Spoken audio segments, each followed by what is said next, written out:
Saya tetap alumni UGM dan saya bangga dengan UGM, tapi saya tidak bangga kalau UGM membela yang bukan mahasiswa yang berijazah palsu. Real. Tapi nyatanya sampai dengan H+10 hari ini, hari Jumat tanggal 12 Juni 2026 itu tidak juga terbit. Masih goib P21-nya. Kayak SMK saja goib ya. Masih belum ada. Harusnya ada surat semacam ini. Dan lagi-lagi kita sampaikan seperti tadi sampaikan Pak Refli ya. Hari ini kalau dengan LP tanggal 30 April itu sudah 409 hari. Hari ini ya. Ini grafik ini saya buat ketika tanggal 26 Mei. Sekarang sudah tanggal 12 Juni. Berarti sudah 409 hari. Jauh melebihi atau bahkan 4 kalinya kasus besar yang waktu itu juga menyita seluruh perhatian rakyat Indonesia yaitu Jessica Wongso. Tapi kalau computer crime adalah kejahatan yang terjadi dalam komputer. Yang disampaikan di pasal 32 dan 35 itu kejahatannya terjadi di komputer. Ada orang menghack, kemudian dia melakukan perubahan di situ, mengubah di situ dan munculkan kembali. Lah ijazah Jokowi yang palsu ini tidak pernah kejahatannya dilakukan di dalam komputer. Itu jelas banget. Prof. Henry menyampaikan itu tidak bisa masuk ke sana. Nah, saya akan lanjut, jadi clear ya. Saya akan lanjut ke Lecumanan. LP-nya sudah terbit dengan LP 4111. Garis miring SPKT garis miring 6 garis miring Polda Metro Jaya. Sudah dilaporkan dengan pasal 394. Detailnya nanti mungkin teman-teman bisa tanya ke para ahli hukum. Saya sekali lagi bukan ahli hukum, apalagi sok mengaku kuasa hukum, sok mengaku apokat. Assalamualaikum warahmatullahi wabarakatuh. Waalaikumsalam warahmatullahi wabarakatuh. Kawan-kawan semua media, walaupun hari ini ramai di luar, ada demo besar-besaran ya, atau kecil-kecilan kita nggak tahu juga. Lumayan besar ya, menuntut macam-macam ya, termasuk MBG. Tetapi kita tetap pada materi seperti biasanya mengenai perkembangan kasus ijazah palsu 99,9%. Jadi kawan-kawan semua, ada beberapa hal yang ingin kami sampaikan dan nanti akan dijelaskan lebih lanjut oleh Mas Didit, Mas Roy, Pak Ugro dan teman-teman yang lainnya. Pertama adalah bahwa Senin yang lalu itu sudah dilakukan pelaporan terhadap Lecumanan. Jadi Lecumanan ini adalah salah satu pelapor yang menyebabkan Mas Roy kemudian ditersangkakan atau dikriminalisasi. Dia atas nama Pradi Bersatu melaporkan pasal 160 KUHP dan pasal 28 ayat 2 Undang-Undang ITE 2024. Di laporannya terhadap 12 orang termasuk Mas Roy dan Dr. Tifa. Dan akhirnya pasal 160 diadopsi untuk klaster 1 dan khusus pasal 28 ayat 2 itu kemudian menjadi bahan penersangkaan bagi Mas Roy, Dr. Tifa dan dulu Rismon. Ya. Tetapi pasal itu dianggap sebuah upaya untuk menyelundupkan hukum. Karena itulah terhadap penggunaan pasal tersebut oleh penyidik Polda Metro Jaya sudah dilakukan gugatan citizen lawsuit. Karena dianggap ada pihak yang tidak punya legal standing tapi kemudian dimasukkan ke dalam materi penersangkaan. Dan ini juga dianggap merugikan Mas Roy karena sesungguhnya Pradi Bersatu bukanlah entitas yang bisa dikatakan menyebarkan ujaran kebencian dan kemudian terkena perasaan rasa sakit, rasa dirugikan dan lain sebagainya. Itulah sebabnya kemudian untuk memberikan pembelajaran Mas Roy dan nanti barangkali juga akan disusul Dr. Tifa, ya, kita akan bahas lebih lanjut, itu melaporkan Lecumanan dan alhamdulillah laporan polisinya sudah diterima. Nanti Mas Roy juga barangkali akan menceritakan pelaporan terhadap Rismon, tetapi ya, itu memang di luar kasus ijazah palsu nanti pada bagian tertentu. Ya. Pada bagian akhir mungkin Mas Roy seperti biasanya. Bagaimana dengan dua orang lainnya, Andi Kurniawan dan kemudian Samuel Soekin? Ya, Soekin itu akan dilanjutkan setelah pelaporan terhadap Lecumanan, karena kita sengaja berdasarkan kesepakatan rapat itu pelaporannya dilakukan satu-satu. Jadi satu untuk Lecumanan yang mengatasnamakan Pradi Bersatu, kemudian satu untuk Samuel Soekin dan satu untuk Andi Kurniawan. Samuel Soiken dan Andi Kurniawan itu menggunakan pasal 160 KUHP yang lama ketika melaporkan Mas Roy dan teman-teman. Itu pertama. Yang kedua adalah sampai kita duduk di sini itu tidak jelas soal P21 ini. Jadi kawan-kawan semua, kalau misalnya para termul mengatakan saya yakin sudah P21 berdasarkan omongan dari Dir Reskrimum Polda Metro Jaya tanggal 2 Juni, maka faktanya sampai hari ini tanggal 12 Juni, which is 10 hari kemudian, kita belum mendapatkan kabar yang firm bahwa memang itu sudah P21. Jadi dugaan kami, seperti juga nanti akan disampaikan Pak Ugro, bahwa sulit bagi kejaksaan untuk memp21kan kasus ini kalau landasannya hanya hukum saja. Tapi tidak tahu kalau landasannya pesanan atau landasannya kepentingan-kepentingan politik tertentu. Karena kalau hukum saja, kami sudah mengkajinya baik secara formil maupun material. Sering kami sampaikan bahwa kasus ini sudah tidak layak lagi untuk ditindaklanjuti. Secara formil sampai hari ini kami duduk di sini, itu sudah 150 hari berlalu sejak kasus ini pertama dilimpahkan pada tanggal 13 Januari 2026. Jadi dari 13 Januari 2006 sampai dengan 12 Juni 2026 itu sudah 150 hari. Padahal berdasarkan hitungan kami, baik menggunakan KUHP lama maupun KUHP baru, maka hitungannya kalau KUHP lama itu cuma 28 hari saja. 14, setelah itu ganti cerita, tidak ada lagi perpanjangan dan lain sebagainya. Kalau berdasarkan KUHP yang baru 70 hari, ada back and forth dan kemudian gelar perkara khusus dan terakhir kemudian eksekusinya di kejaksaan sebagai dominus litis, tetapi 70 hari. Nah sekarang itu sudah lewat 150 hari. Jadi apakah kasus seperti ini tetap layak ditindaklanjuti? Karena kenapa? Ada dimensi pelanggaran hak asasi manusianya, yaitu berupa legal uncertainty, ketidakpastian terhadap para tersangka. Kalau kita tarik pada 30 April 2025 sebagai awal dari kasus ini, ketika Jokowi melaporkan 12 orang, yang katanya yang dilaporkan peristiwanya. Tapi tiba-tiba 12 orang, maka kami mengatakan bahwa ini sudah berapa? 400 hari 403. Sudah kalau 30 April tanggal 26 yang lalu itu 392. Sekarang sudah lebih, berarti sudah 403 atau 404. Ya, sudah 400 hari lebih. Ya.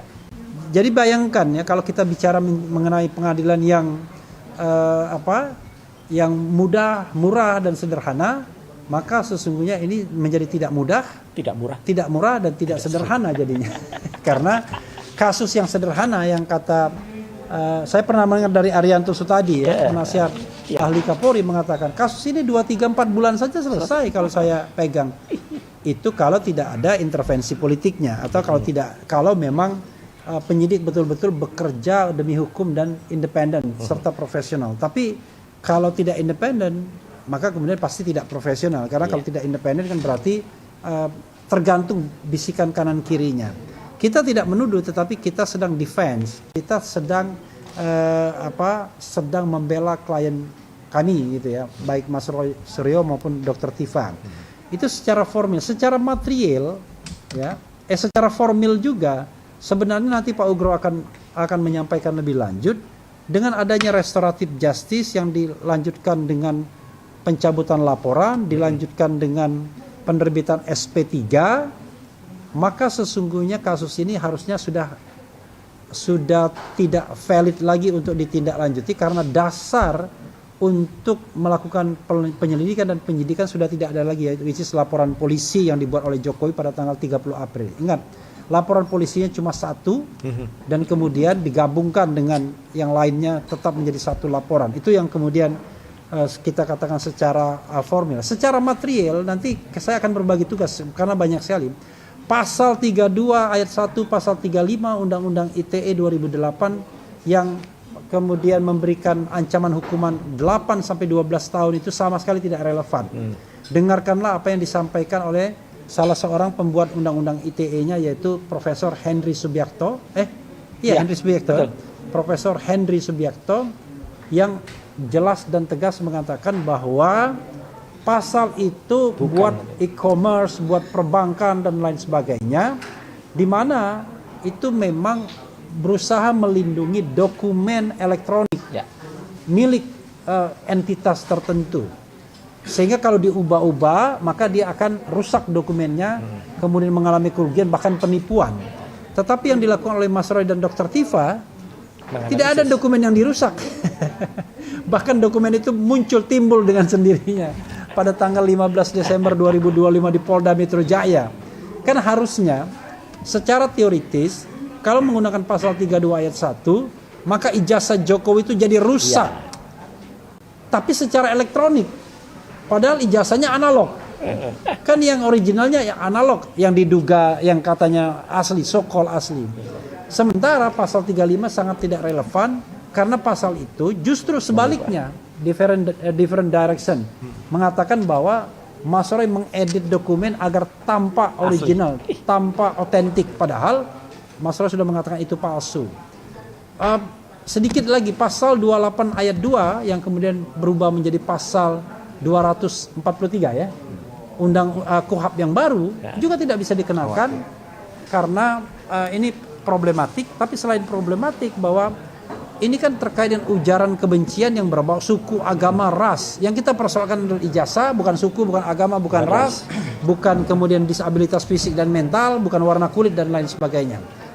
Dan kita tidak pernah mempermasalahkan warna kulit Pak Jokowi, latar belakang Pak Jokowi dan lain sebagainya. Yang kita masalahkan adalah ijazah Jokowi yang kita katakan palsu. Kita juga tidak pernah mengatakan bahwa Jokowi memalsukan ijazah. Yang kita katakan ijazah Jokowi palsu. Dan kemudian itu ditindaklanjuti dengan tim pemburu ijazah palsu dengan mengadukan pihak-pihak lain yang diduga yang memalsukan ijazah tersebut. Jadi itu keliru sekali kalau kemudian kita ingin menyerang Pak Jokowi bahwa dia memalsukan ijazah, karena itu adalah kata aktif. Padahal kita katakan bahwa ijazahnya palsu. Dan ijazah palsu itu subjek to penelitian terhadap apa yang diupload Dian Sandi. Bukan apa yang diteliti di belakangan muncul di Polda Metro Jaya tanggal 15. Kemudian kami juga ingin menyampaikan kawan-kawan semua bahwa kami sudah menyampaikan surat lagi kepada Kejaksaan Agung Republik Indonesia. Jadi Kejaksaan Agung Republik Indonesia itu kita surati dan kita minta eksaminasi secara material, karena secara formil sebenarnya kita juga sudah sampaikan material formil, kita sudah sampaikan. Tapi kita pengen dia menguji secara material apakah kasus ini layak diteruskan atau tidak. Secara formil kita mengatakan sudah tidak layak. Karena itu sangat jelas di dalam undang-undang. Tetapi secara material kita ingin berdebat dalam tanda kutip dengan Kejaksaan Agung.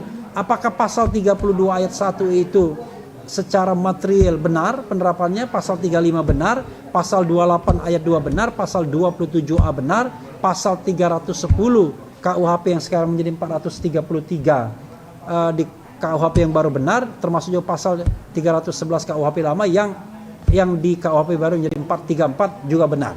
Nah, kami sudah mengajukan surat itu berharap bahwa ini makin mematangkan cara berpikir kejaksaan, termasuk jaksa penuntut umum, agar mengatakan bahwa kasus ini tidak layak untuk ditindaklanjuti. Apalagi kita sampai sekarang ketika dikonfirmasi kepada pihak-pihak sana, apakah P21 itu sudah muncul atau tidak ada pihak yang firm untuk mengatakan iya atau tidak. Kalau kita dengar pengacara Pak Jokowi mengatakan, saya meyakini bahwa P21 itu sudah ada. Meyakini itu mendengarkan omongan di Reskrimum Polda Metro Jaya Iman-Imanuddin. Tetapi sekali lagi, kalau seandainya memang P21, ya, seandainya mana buktinya, mana formalnya? Karena ini sudah lewat 10 hari dari tanggal 2 Juni ketika Iman-Imanuddin atas pertanyaan wartawan yang bukan materi press conference-nya kemudian menjawab. Kayaknya ada wartawan yang ada di sini. Ada mana tuh? Ada. Yang nanya Iman-Imanuddin ya. Kemudian kami juga kawan-kawan sekalian, kami juga memfollow upin Komnas HAM. Karena kami ingin juga beraudiensi dengan Komnas HAM mengatakan bahwa kalau tidak dikatakan sudah ada pelanggaran hak asasi manusia, maka dia harus update terakhir Karena Mas Roy dan Dr. Tifa sampai sekarang itu sudah disuruh wajib lapor untuk yang ke berapa kali? 30 sekarang. Ke 30 kalinya.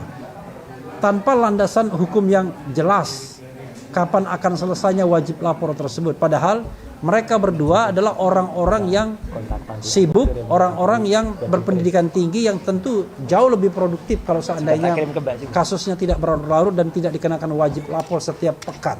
Terutama Dr. Tifa yang sedang menyelesaikan disertasinya baik di UI maupun di Unpad, langsung paralel seperti itu. Itu yang bisa saya introduction, dan selanjutnya saya serahkan kepada Mas Didit untuk menambahkan terutama terkait dengan subjek to Dian Sandi itu dan mungkin materi lainnya. Silakan. Baik, terima kasih Bang Refli. Jadi saya lengkapi ya dari apa yang dinyatakan oleh Bang Refli tadi. Nah, kalau kelayakan P21 dari perkara, kan ada sisi formil dan material. Nah, sebenarnya kita ini bicara di tengah-tengah antara formil dan material. Yang pertama, kasus ini udah gak nyambung kalau mau dibilang. Ini pertengahan antara formil dan material. Kita tidak bicara soal pembuktian dulu. Apakah Mas Roy, Dr. Tifa melakukan apa yang disangkakan. Tapi yang jelas Mas Roy dan Dr. Tifa itu melakukan analisis terhadap dokumen-dokumen yang diupload oleh Dian Sandi. Yaitu dokumen elektronik ya, yang dikatakan ijazah Pak Jokowi. Tapi kan tidak di-endorse oleh Pak Jokowi bahwa itu dokumen dia, milik dia. Tidak pernah. Itu saya sampaikan waktu saya diminta keterangan sebagai ahli. Jadi tidak dimungkinkan kalau sekarang digunakan ijazah asli Pak Jokowi yang disita di Polda Metro sebagai barang bukti. Yang harus disita adalah dokumen yang diupload oleh Dian Sandi, ya, dokumen elektroniknya, dan Dian Sandi harus ditarik tidak sebagai saksi. Jadi kalau mau benar itu harusnya Dian Sandi dilaporkan dulu oleh Pak Jokowi. Ya kan? Dia terlapor pertama, terlapor utama.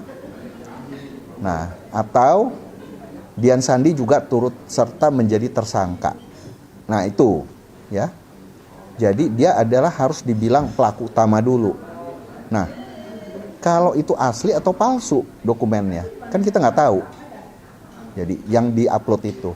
Jadi ini udah nggak nyambung nih. Nah, kalau sekarang dihadirkan barang bukti, saya juga udah sampaikan juga. Yang namanya barang bukti itu yang disita adalah yang terkait dengan kejahatan, alat untuk digunakan yang digunakan untuk kejahatan atau hasil kejahatan. Nah, kalau ini terkaitnya bagaimana? Ya kan?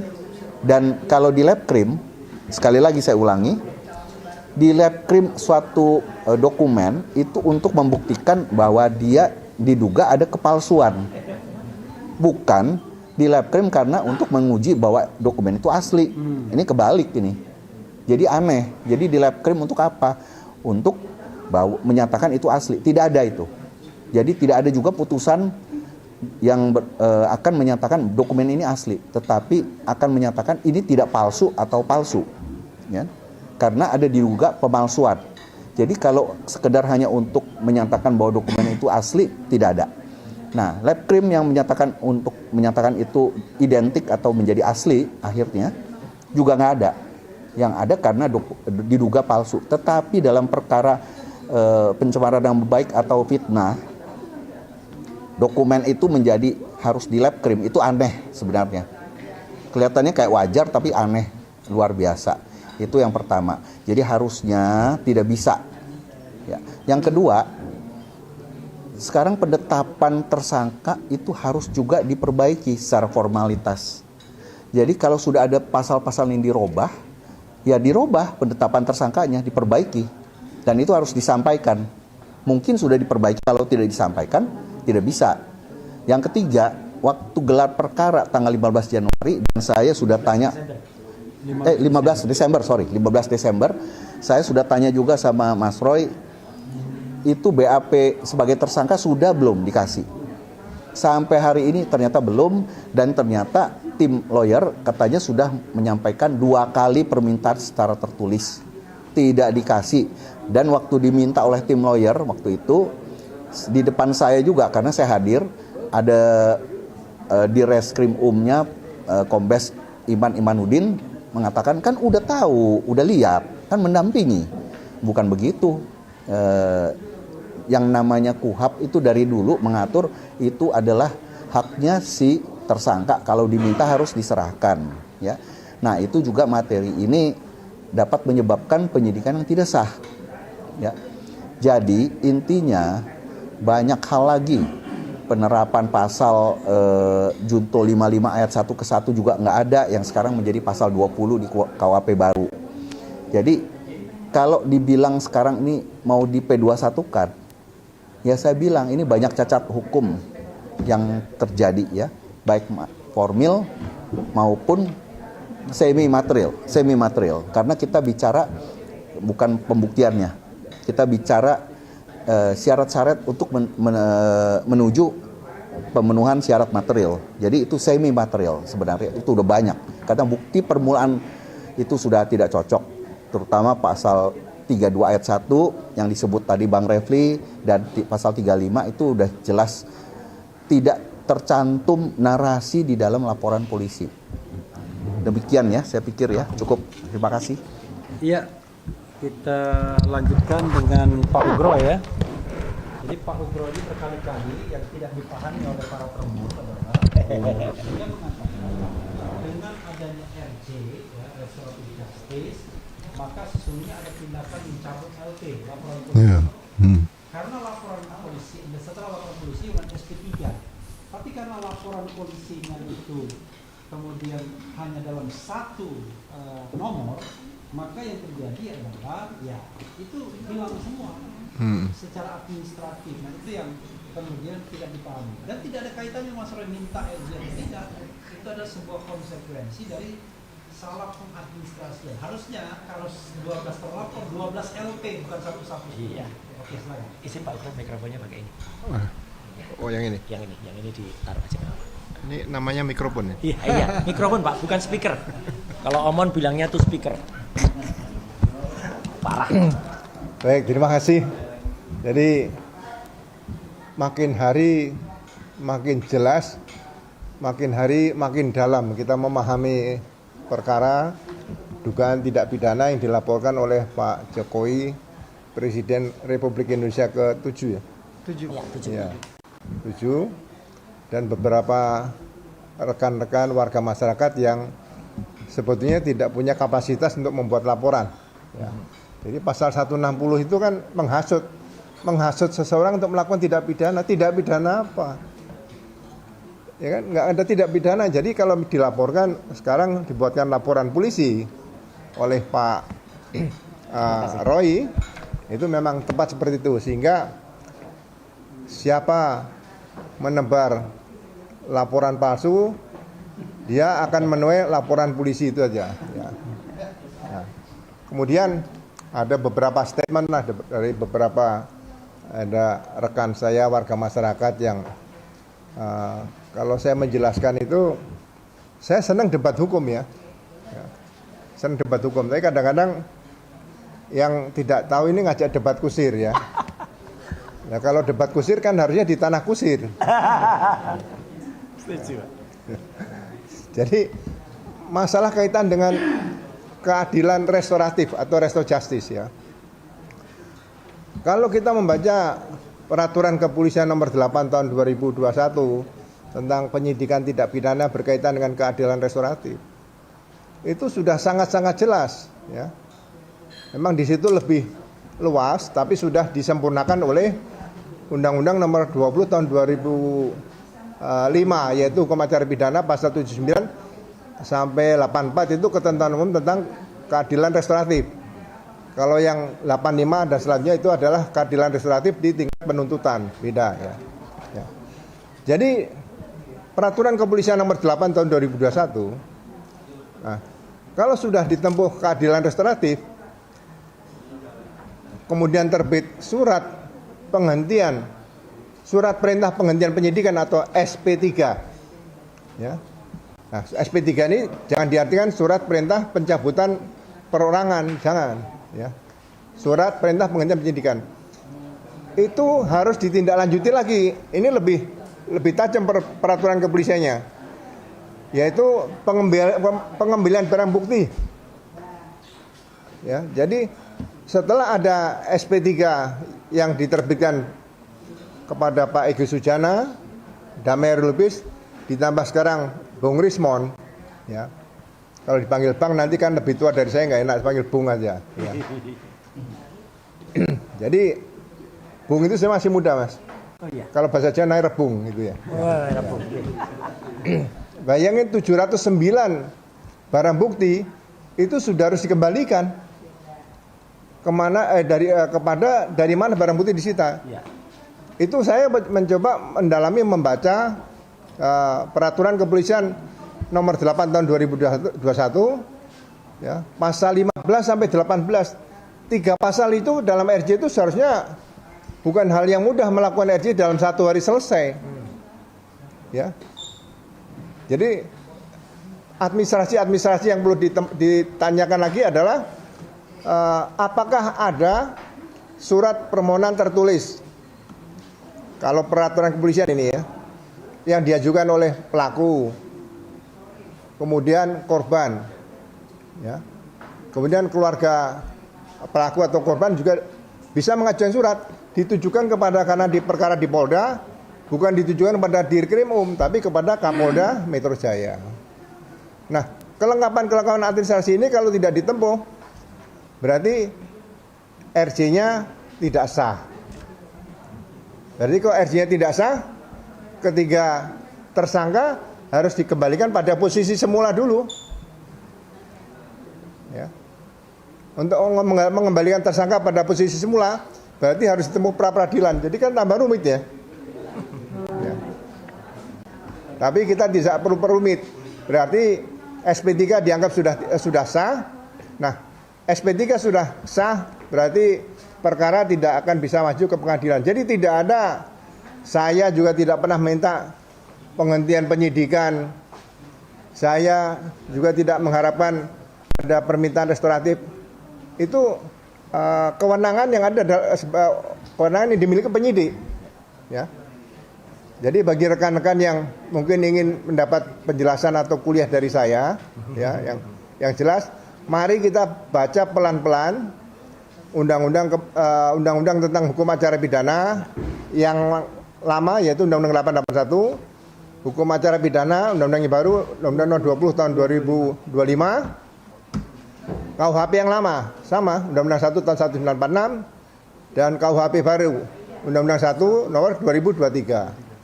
Ya. Kemudian pedoman Kejaksaan Republik Indonesia nomor 1 tahun 2026. Kalau kita membaca itu semua, saya yakin kita tidak usah memberikan penjelasan panjang lebar seperti ini lagi. Cukup pihak Kejaksaan Republik Indonesia mempedomani pedoman Kejaksaan tadi nomor 1 tahun 2026.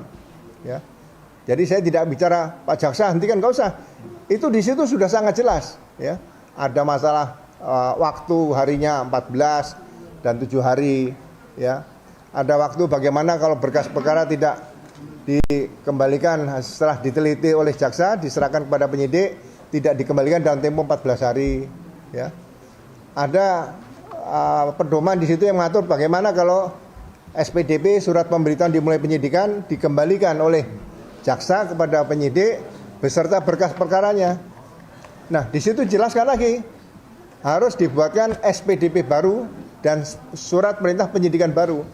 Nah, saya membayangkan sebagai mantan penyidik, kalau diterbitkan SPDP baru dan surat perintah penyidikan baru, berarti berkas perkara harus dimulai lagi, start. Ya. Start. Berarti kalau kita naik taksi itu bisa ada tujuan lain, nah, pindah ke tujuan lain tuh, diperbarui lagi. Ya. Surat panggilan dimulai lagi, ya kan. Tapi yang pemeriksaan laboratorium kalau tidak perlu. Terus surat pemeriksaan sebagai saksi dimulai lagi, tanggalnya setelah SPDP baru. Ya. Ini yang sangat berat harus dipenuhi Itu aturan hukum acara pidana. Ya. Jadi sekali lagi jangan sampai dikatakan ada yang mengatakan bahwa penghentian penyidikan itu tidak bisa diminta oleh siapapun. Ya. Dikatakan orang tersebut mengatakan Kabar Reskrim saja tidak bisa memerintahkan penghentian penyidikan. Tidak ada yang pernah menyatakan meminta Kabar Reskrim menghentikan penyidikan, ya kan? Tapi meninjau mungkin iya seperti itu. Ya, meninjau kembali nggak ada masalah. Sebagai warga masyarakat, fungsi pengawasan atau kontrol silahkan. Ya. Jadi yang saya sampaikan ini, ya mohon maaf pada seluruh warga masyarakat Indonesia, ini sifatnya edukasi. Kalau misalnya ada yang salah, ada yang tidak benar dari saya sangat terbuka apabila bisa mengundang saya atau memberitahu saya ketemu di mana, kita diskusi, kita debat hukum, itu lebih konstruktif, lebih edukatif, dan lebih bermanfaat daripada debat kusir yang kemudian kalau itu dipaksakan, orang akhirnya sakit, akhirnya debat kusir itu bisa pindah ke tanah kusir seperti itu. Ya. Itu saja, terima kasih. Ya, luar biasa. Ya. Ya, sebelum Mas Roy mungkin ada tambahan dari Ramdan Shah ya. Ya, silakan. Ramdan kita Ini. tugaskan sebenarnya untuk ke DPR. Ini tadi. Surat sampai hari ini kita sudah tahu.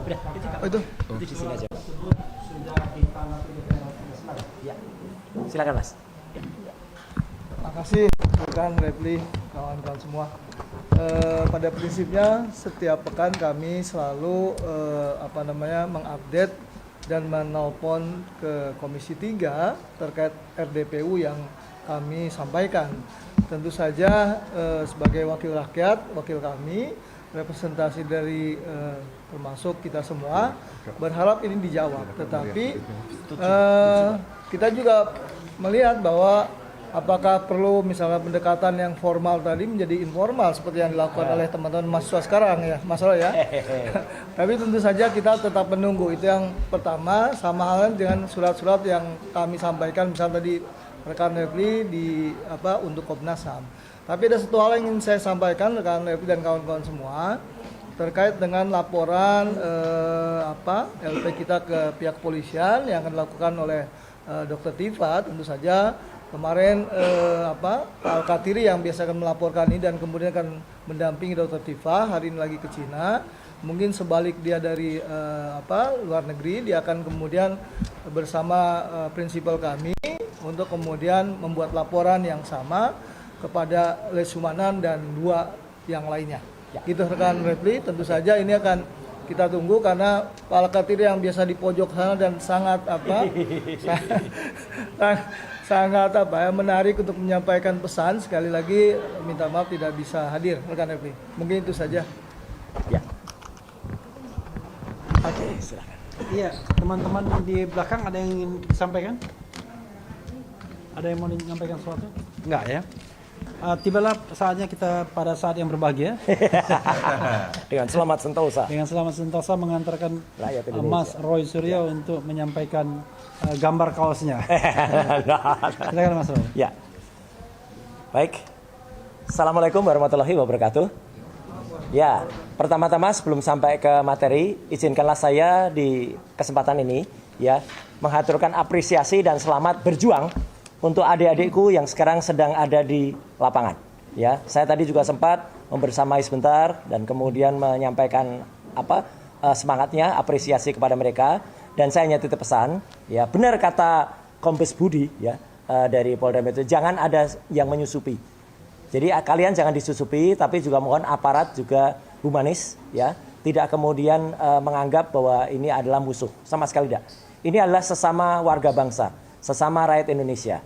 Dan saya sudah lihat selain seragam coklat, ada juga seragam hijau di sana.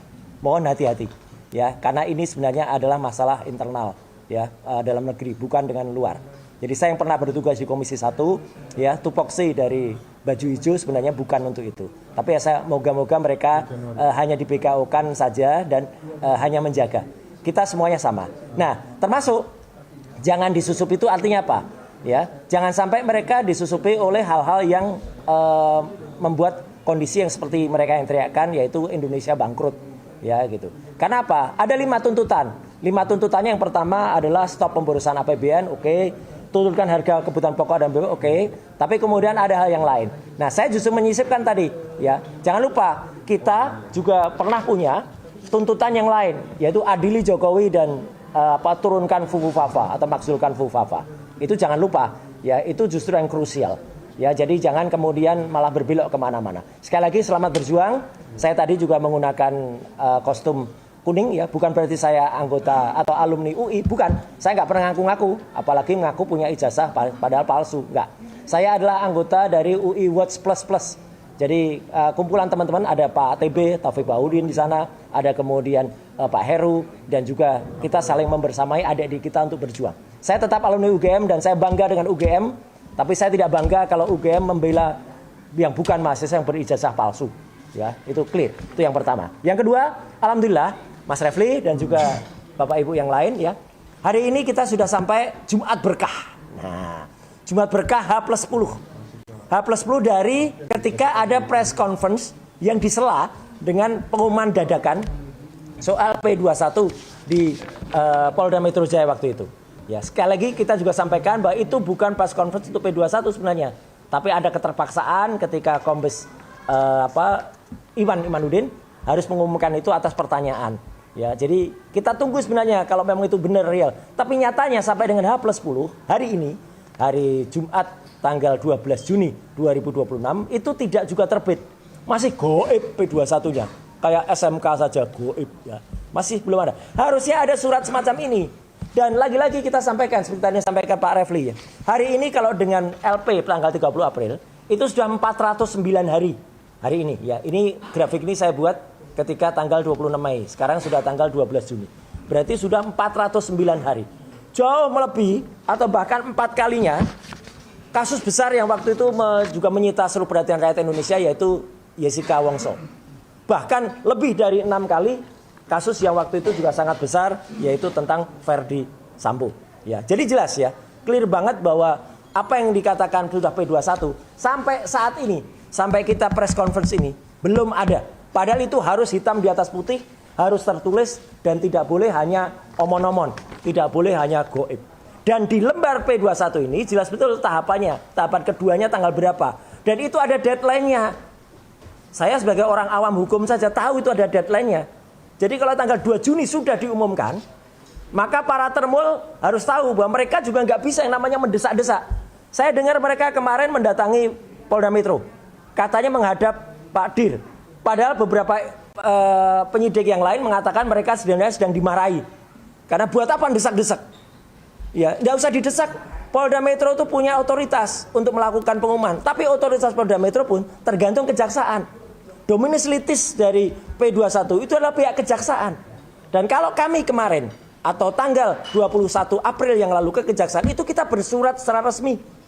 Kita selaku pihak yang terkait langsung. Kalau para termul kemarin ada yang demo, bahkan demonya, ini saya ulangi kata-kata, bakar Kejati. Itu sudah brutal itu namanya. Harusnya dia yang kena. Itu namanya Fritz Alor Boy. 160 itu pada KUHP lama. Ya jelas, ada yang bilang copot Kejati. Orang yang bilang copot Kejati itu antara lain Lecumanan. Aspidum gimana ini? Nah itu. Mereka itu, satu, tidak punya legal standing terhadap perkara ini secara langsung. Karena lawyer Jokowi itu adalah orang yang punya surat kuasa khusus. Antara lain Pak Rifai, Pak Yakub Hasibuan, kemudian juga Pak Firman, ya satu lagi Audrey siapa? Itu yang resmi. Yang lainnya nggak resmi. Ngaku-ngaku saja mereka bikin tim hukum, tim merah putih, merah kuning biru dan lain sebagainya. Ya, apa itu tim itu? Apalagi mereka marah-marah mau bakar Kejati. Itu kan parah, ya. Nah, yang selanjutnya saya ingin sampaikan yang sampaikan Pak Refli tadi yang sudah kita tonton langsung di acara Rakyat Bersuara di TV-nya ini, ya. Nah, itu. Saya nggak perlu sebutkan iNews, ya. Gitu. Pokoknya TV-nya ini, ya. Statement dari Prof. Henry Subiakto. Saya ingin menambahkan, terima kasih Prof. Dan kalau Prof. Henry itu mengatakan, karena termul mengatakan itu ngaku-ngaku buat. Bukan ngaku-ngaku. Nama Prof. Henry ada di sini.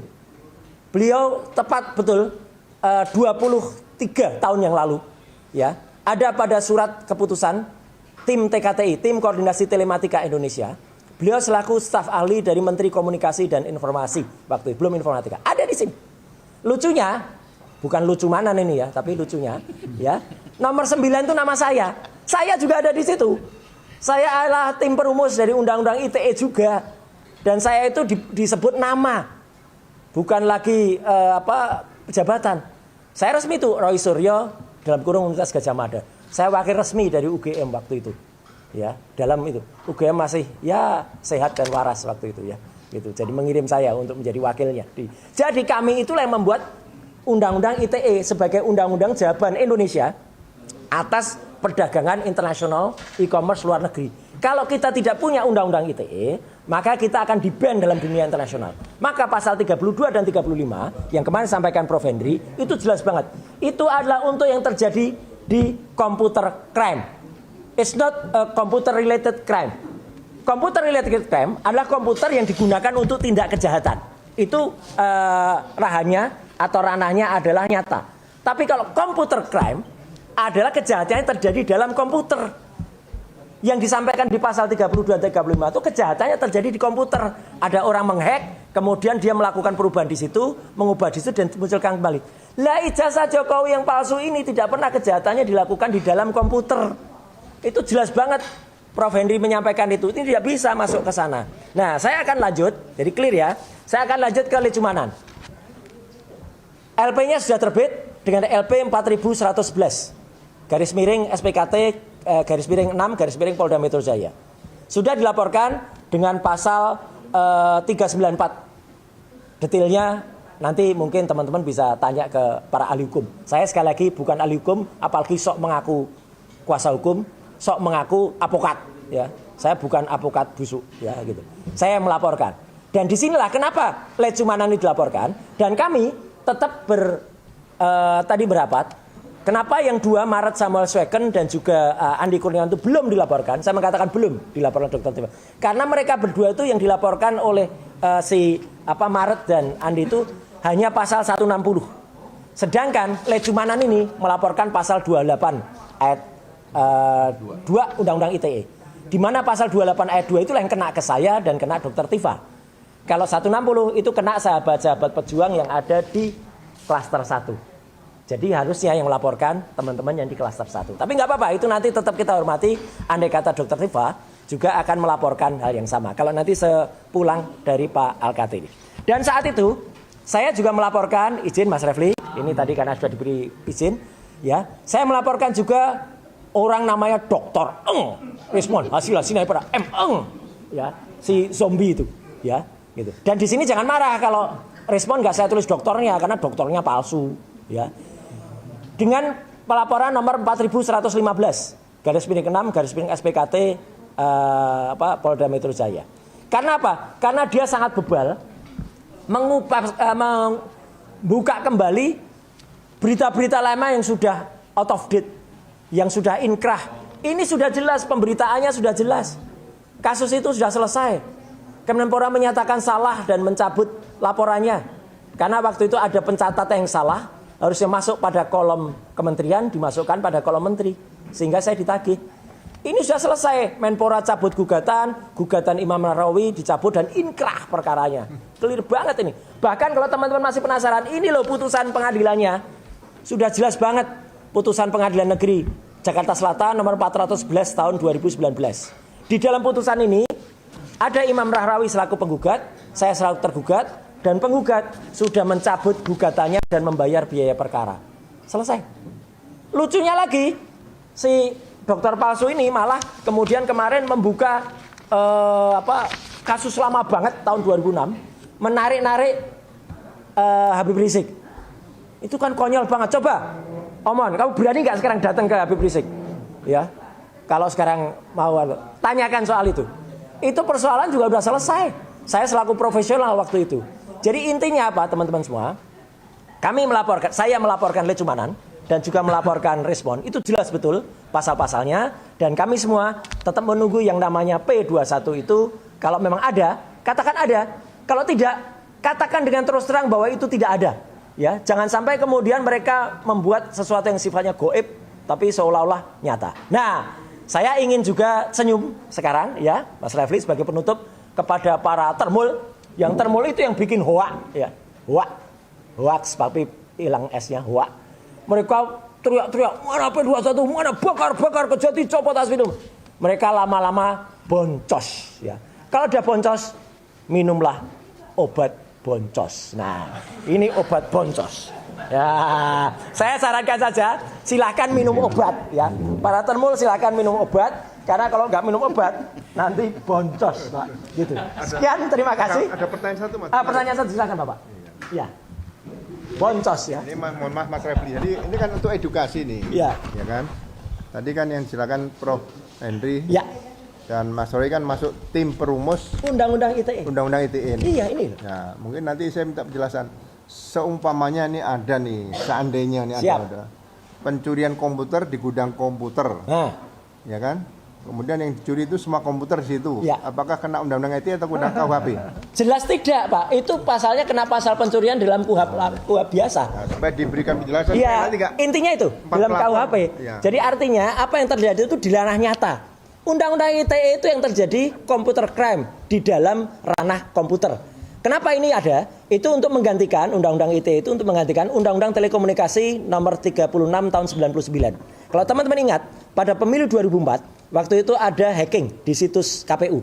Partai berubah jadi partai jambu, partai sawo. Nah itulah pentingnya Undang-Undang ITE yang akhirnya baru rampung tahun 2008. Jadi itu supaya tidak mudah selalu menggunakan Undang-Undang ITE. ya, itu. Ini resmi betul ya. Tim Koordinasi Telematika Indonesia, menterinya waktu itu masih Pak Samsul Muarif. Nama saya ada, nama Prof Henry Subiakto ada di situ.